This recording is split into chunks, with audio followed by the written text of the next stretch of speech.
পুরুষোত্তম মাস, পরের মাসেও নিরামিষ বা প্রসাদ পেয়ে থাকে। আমরা যারা করছি তাকে ভগবান শ্রীকৃষ্ণের পক্ষ থেকে তারা অবশ্যই উপহার পাবেন। হ্যাঁ, তাকে অসংখ্য ধন্যবাদ। আর যারা করছেন না, শাস্ত্র জানার পরে যে করে না, এটা কৃপণ। এই শাস্ত্র গ্রন্থ জানার পরেও যে করে না, সে হচ্ছে কৃপণ। আর যারা যারা আমরা কি এখানে কেউ কৃপণ আছে? কেউ আছে? আমিও না, আমি না। হ্যাঁ, যারা কৃপণ আছেন, আজ থেকে সদয় হন, যেন আপনারা কৃষ্ণ ভক্তিতে সংযোগ হতে পারেন।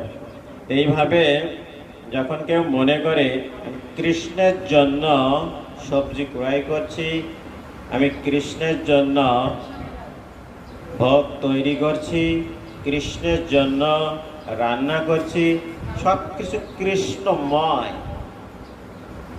তখন সেই স্মরণটা ভক্তিতে পরিণত হয়।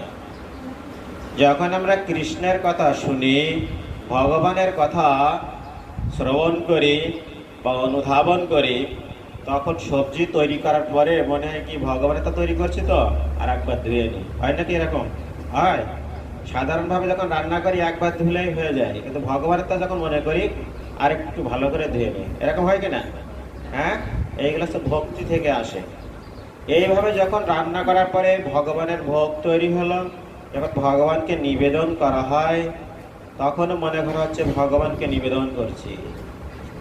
তারপর ভগবানকে নিবেদন করার পরে যখন বাইরে প্রসাদ রূপে বেরিয়ে আসছে, তখন ভাবছি কি ভগবানের প্রসাদ। যখন সেটা আমরা গ্রহণ করছি, তখন সেটা মহাপ্রসাদ আমি গ্রহণ করে তৃপ্ত হলাম। ঠিক না?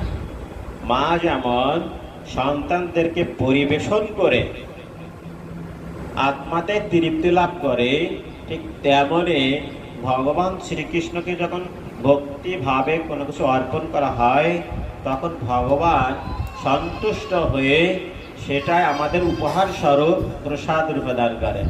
এটাই হচ্ছে আমাদের কৃপা। আমরা যতই বলি না কেন প্রভুদের চরণে হাত দিয়ে, তবে একটু কৃপা করেন, একটু কৃপা করেন, কৃপা হবে? হবে?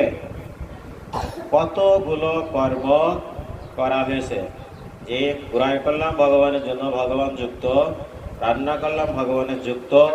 এইভাবে প্রত্যেকটা কর্মের সাথে যখন যুক্ত হয়, তখন ভগবান শ্রীকৃষ্ণ কৃপা স্বরূপ প্রসাদ দান করেন, এতেই কৃপা লাভ হয়।